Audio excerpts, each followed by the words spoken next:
दोस्तों, मैं अभी नया क्रिएटर हूं और मैं अभी यूट्यूब पर आया हूं और आप लोग मुझे बताएं कि मेरी वीडियोस में क्या कमी रह रही है। म्यूजिक से लेकर फोटो या वॉइस जो भी कमी है मुझे बताएं, मैं उसको ठीक करूं। सत्य अक्सर कल्पना से कहीं अधिक भयानक होता है।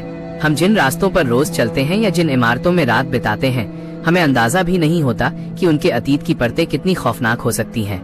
मेरठ के बाहरी इलाके में बना वो पुराना सिविल अस्पताल जो अब खंडहर में तब्दील हो चुका है, आज भी उन यादों को समेटे हुए है जिन्हें समय की धूल नहीं मिटा पाई।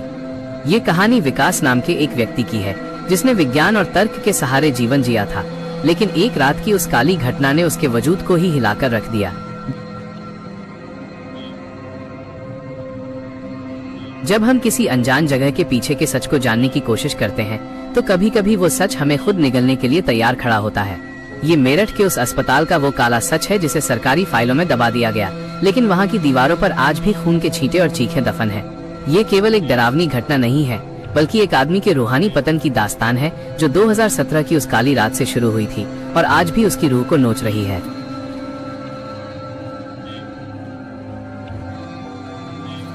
साल 2017 की वो तपती हुई गर्मी विकास के लिए काल बनकर आई थी।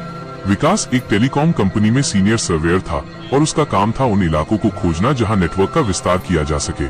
मेरठ के बाहरी हिस्से में जहां इंसानी आबादी धीरे धीरे खत्म हो रही थी, वहां उसे एक पुराने सरकारी अस्पताल के पास टावर लगाने की संभावना तलाशनी थी।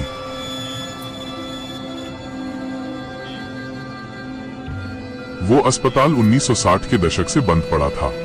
स्थानीय लोग कहते थे कि उस इमारत के पीछे जो कुछ भी है वो अब इस दुनिया का हिस्सा नहीं रहा। अस्पताल की बनावट डरावनी थी, ऊंची छतें, टूटते हुए खंभे और वो काली काई जो दीवारों को किसी जहरीले सांप की तरह जकड़े हुए थी।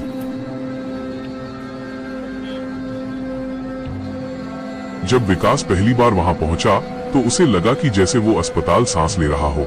वहां की हवा भारी थी और सूरज की रोशनी भी उस खंडहर के अंदर जाने से कतरा रही थी। धूल के कण हवा में ऐसे नाच रहे थे मानो वे किसी पुरानी रूह के अवशेष हों।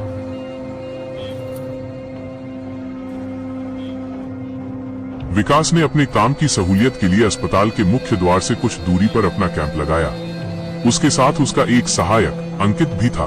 पहले दिन जब वे वहां पहुंचे तो अंकित को कुछ अजीब लगा। उसने देखा कि अस्पताल के मुख्य गेट के पीछे एक पुरानी जली हुई एम्बुलेंस खड़ी थी जिसके अंदर से किसी के रोने का एहसास हो रहा था।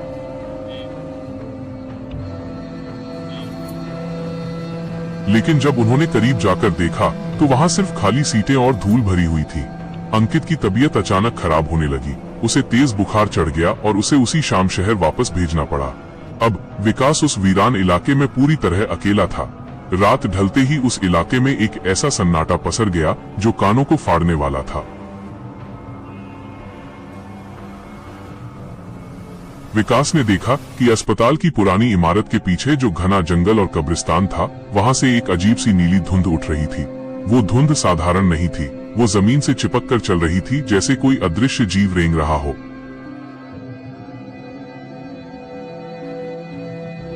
रात के करीब 11:30 बज रहे थे। विकास अपने टेंट के अंदर बैठा लैपटॉप पर डेटा एंट्री कर रहा था।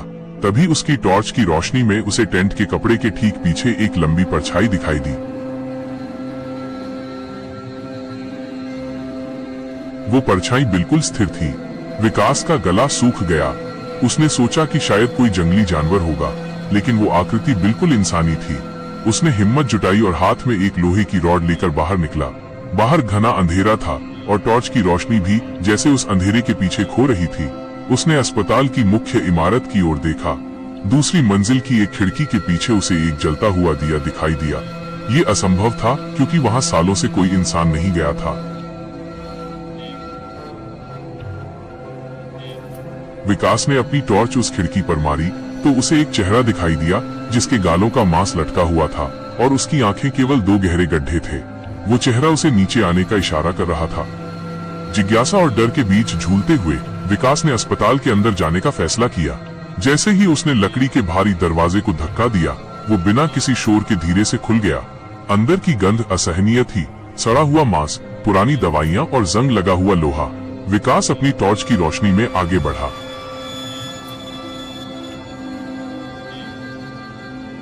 उसने देखा कि रिसेप्शन डेस्क के पीछे एक पुराना रजिस्टर खुला पड़ा था। उसने जब पन्ने पलटे तो देखा कि आखिरी पन्ने पर ताज़ा खून से उसका अपना नाम लिखा था और उसके पीछे आज की तारीख और समय लिखा था, रात के 12:05 बजे। विकास ने अपनी घड़ी देखी, ठीक वही समय हो रहा था। उसके हाथ कांपने लगे और टॉर्च की रोशनी थरथराने लगी। उसे महसूस हुआ कि रजिस्टर के पीछे से कोई उसे देख रहा है। वो डेस्क के पीछे गया, पर वहां सिवाय मकड़ी के जालों के कुछ नहीं था। लेकिन फर्श पर उसे घसीटे जाने के निशान मिले, जो ऊपर की सीढ़ियों की तरफ जा रहे थे। वह मुख्य गलियारे से होते हुए ऊपर की मंजिल की ओर बढ़ा। सीढ़ियां टूटी हुई थीं और उनके पीछे अंधेरे में कुछ रेंगने का एहसास हो रहा था। हर कदम पर उसे महसूस होता कि कोई उसके ठीक पीछे खड़ा है, लेकिन मुड़ने पर वहां कोई नहीं होता। जैसे ही वो ऊपर पहुंचा, उसे एहसास हुआ कि तापमान इतना गिर गया है कि उसकी सांसें धुएं की तरह निकल रही थीं। वो उस जनरल वार्ड के सामने पहुंचा, जहां से वो नीली रोशनी आ रही थी। वार्ड के दरवाजे के पीछे से उसे महसूस हुआ कि कोई भारी चीज जमीन पर लेटी हुई है।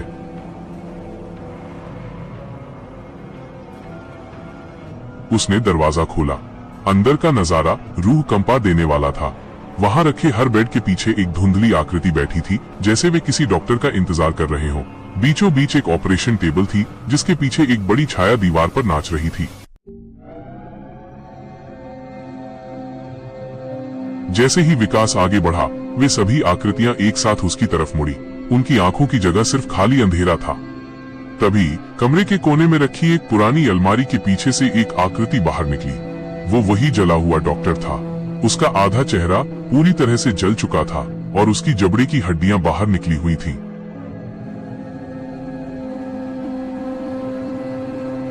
उसके हाथ में एक बड़ा सा सर्जिकल कटर था, जो ताजा खून से लथपथ था। डॉक्टर ने विकास की ओर कदम बढ़ाया। विकास भागने के लिए मुड़ा, लेकिन गलियारा अब अंतहीन लग रहा था। वो जिस भी कमरे में घुसता, उसे लगता कि दीवारें उसके पीछे से करीब आ रही हैं। उसे महसूस हुआ कि दीवारों के पीछे से हजारों काले हाथ निकल रहे हैं, जो उसकी शर्ट को पकड़कर उसे दीवार के अंदर खींचना चाह रहे थे। विकास ने अपनी पूरी ताकत लगाई और भागकर अस्पताल की छत पर पहुंचा। छत के पीछे वाली दीवार से उसने नीचे देखा तो पूरा कब्रिस्तान अब जाग चुका था। हर कब्र के पीछे से एक साया निकलकर अस्पताल की ओर देख रहा था।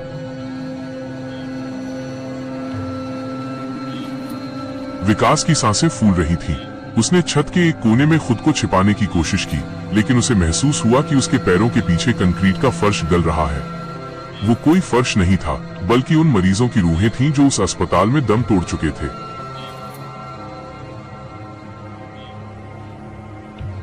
वे रूहें उसे नीचे कब्रिस्तान की ओर धकेल रही थीं।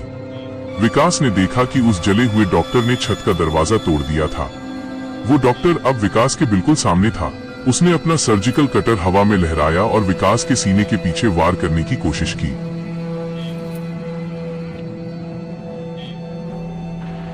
विकास ने फुर्ती दिखाई और बगल में लुढ़क गया। उसने देखा कि छत के पीछे एक पुरानी लोहे की पानी की टंकी थी। वह उस टंकी के पीछे छिप गया, लेकिन वहां भी उसे शांति नहीं मिली। टंकी के अंदर से हाथ मारने की आवाजें आ रही थीं, जैसे कोई अंदर बंद होकर डूब रहा हो।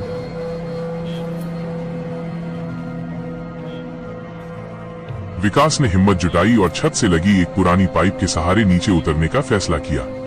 पाइप बहुत पुरानी थी और हर झटके के साथ दीवार से अलग हो रही थी। जब वो जमीन से कुछ फीट ऊपर था, पाइप टूट गई और वो सीधे उन झाड़ियों में जा गिरा जो कब्रिस्तान के बिल्कुल पीछे थी।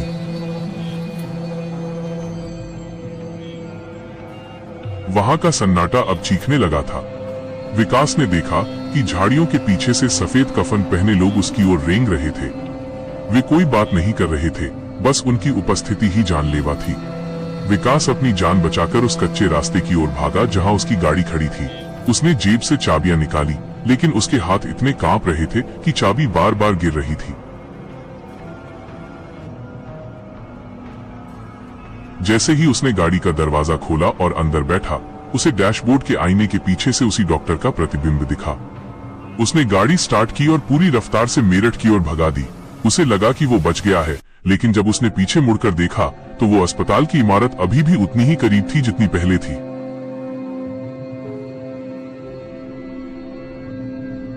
वो जितनी तेज गाड़ी चला रहा था, रास्ता उतना ही छोटा होता जा रहा था।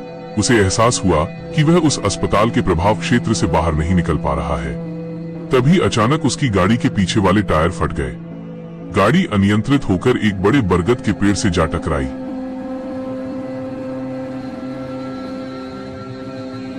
विकास का सिर स्टीयरिंग से टकराया और सब कुछ धुंधला हो गया। बेहोशी की हालत में उसे महसूस हुआ कि कोई उसे उसके पैरों से पकड़कर झाड़ियों के पीछे खींच रहा है। अगले दिन सुबह कुछ गांव वालों ने विकास को सड़क के पीछे वाली खाई में पड़ा पाया। उसे तुरंत मेरठ के जिला अस्पताल ले जाया गया।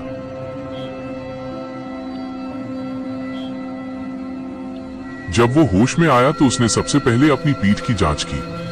वहां नाखूनों के 5 गहरे निशान थे जो अब नीले पड़ चुके थे।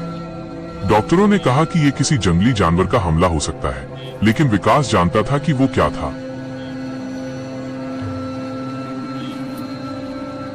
वो किसी तरह अपने घर रोहतक वापस आ गया। उसे लगा कि अपने घर की दीवारों के पीछे वो सुरक्षित रहेगा, लेकिन वो गलत था। पहले ही दिन जब वो नहाने गया तो बाथरूम के आईने के पीछे उसे वही जला हुआ चेहरा दिखाई दिया। पानी की धार के पीछे से उसे ताजा खून की गंध आने लगी। विकास की मानसिक स्थिति खराब होने लगी।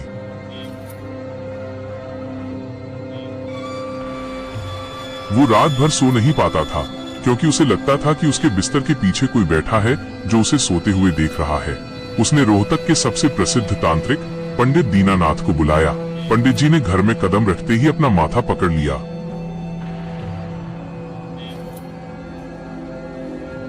उन्होंने कहा, विकास, तुम उस अस्पताल से अकेले नहीं आए हो। तुमने अनजाने में उस डॉक्टर की रूह को अपने साये के पीछे बांध लिया है। वो अब तुम्हारी रूह को अपना अगला ठिकाना बनाना चाहता है।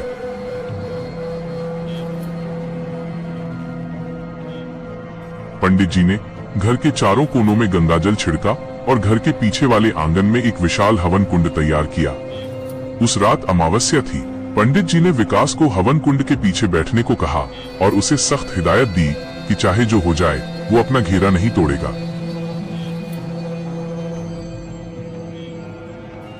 रात के 2 बजे अचानक घर की सारी बिजली चली गई। अंधेरे के पीछे से एक भयानक हंसी गूंजी। घर के सारे खिड़की दरवाजे अपने आप खुलने बंद होने लगे। विकास ने देखा कि आंगन के पीछे वाले दरवाजे से वही नीला धुआं अंदर आ रहा था।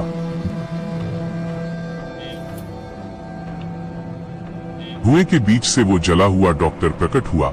इस बार वो अकेला नहीं था। उसके पीछे उन मरीजों की भीड़ थी जिन्हें विकास ने अस्पताल में देखा था। वे सब विकास की ओर बढ़ने लगे।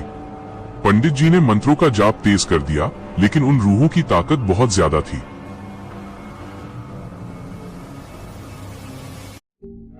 डॉक्टर ने अपना सर्जिकल कटर पंडित जी की ओर फेंका, जो उनके कंधे के पीछे जाकर धंस गया। पंडित जी दर्द से कराह उठे, लेकिन उन्होंने अपना जाप नहीं रोका। उन्होंने विकास से कहा, अपनी जेब में देखो, क्या तुम्हारे पास उस अस्पताल की कोई चीज है? विकास ने अपनी जेब की तलाशी ली और उसे वो पुराना रजिस्टर का पन्ना मिला जो उसने वहां से अनजाने में उठा लिया था। पंडित जी ने चिल्लाकर कहा, इसे तुरंत आग के हवाले करो। जैसे ही विकास ने वो पन्ना हवन कुंड में डाला, एक जोरदार धमाका हुआ। पंडित दीनानाथ के उस हवन के बाद विकास को लगा था कि सब कुछ खत्म हो गया है, लेकिन रूहानी दुनिया के जख्म इतनी आसानी से नहीं भरते।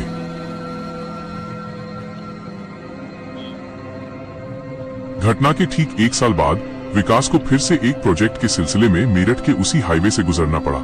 हालांकि इस बार वो उस अस्पताल से कोसों दूर था, लेकिन जैसे ही शाम ढली उसकी गाड़ी का इंजन अपने आप बंद हो गया। उस वक्त सड़क के पीछे घना जंगल था और दूर दूर तक कोई इंसान नहीं था। विकास ने बोनेट खोलकर देखा तो उसकी रूह कांप गई। इंजन के तारों के पीछे वही पुराना खून से सना हुआ सर्जिकल कटर फंसा हुआ था। उसे एहसास हुआ कि वो डॉक्टर मरा नहीं था, बल्कि वो विकास के साये के पीछे छिपकर सही वक्त का इंतजार कर रहा था। तभी उसे सड़क के पीछे वाली झाड़ियों में वही नीली रोशनी दिखाई दी। विकास ने भागने की कोशिश की, पर उसके पैर जैसे जमीन में धंस गए थे। उसने देखा कि उसके अपने साये के पीछे से वो जला हुआ डॉक्टर धीरे धीरे बाहर निकल रहा था। वो साया अब पहले से कहीं ज्यादा ताकतवर और खौफनाक था। डॉक्टर ने विकास के कान के पास आकर एक ऐसी फुसफुसाहट की जो सीधे उसके दिमाग के पीछे जाकर टकराई। विकास को अपनी रीढ़ की हड्डी के पीछे एक ऐसा दर्द महसूस हुआ जैसे कोई उसे अंदर से चीर रहा हो।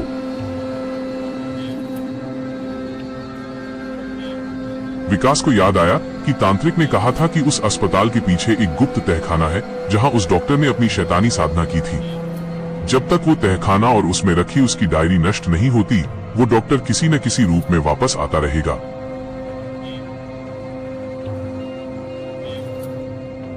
विकास ने हिम्मत जुटाई और अपनी गाड़ी छोड़कर सीधे उस पुराने अस्पताल की ओर भागा। वो जानता था कि ये उसका आखिरी मौका है। अस्पताल की इमारत के पीछे पहुंचते ही उसे वही सड़ी हुई गंध आई। वो सीधे उस तहखाने की ओर बढ़ा जिसका रास्ता अस्पताल की रसोई के पीछे एक भारी लोहे के दरवाजे से होकर जाता था।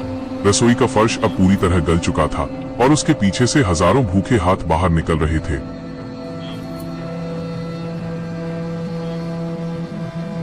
अंदर का नजारा किसी नरक से कम नहीं था। दीवारों के पीछे हजारों इंसानी हड्डियां चुनी हुई थीं। बीचों बीच एक मेज पर वो डायरी रखी थी।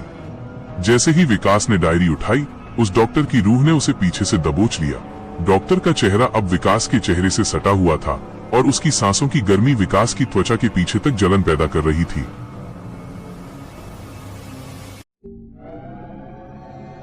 विकास ने अपनी पूरी ताकत लगाई और अपनी जेब से वही पवित्र राख निकाली जो पंडित जी ने उसे दी थी और उसे डायरी पर छिड़ककर आग लगा दी।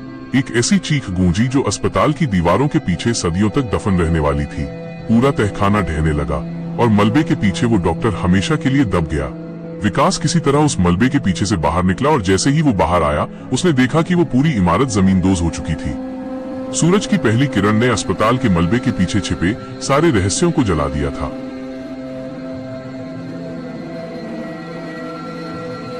विकास आज भी जीवित है, लेकिन वो अब भी रात को आईने के पीछे नहीं देखता।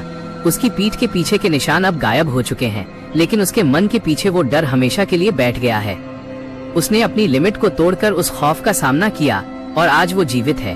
वो जानता है कि कुछ साये कभी नहीं छोड़ते, वे बस इंतजार करते हैं। मेरठ के उस वीरान रास्ते के पीछे आज भी लोग एक अजीब सी बेचैनी महसूस करते हैं, जैसे कोई अदृश्य शक्ति आज भी वहाँ मौजूद हो। विकास की कहानी उन लोगों के लिए एक चेतावनी है जो अंधेरे के पीछे छिपे सच को चुनौती देते हैं।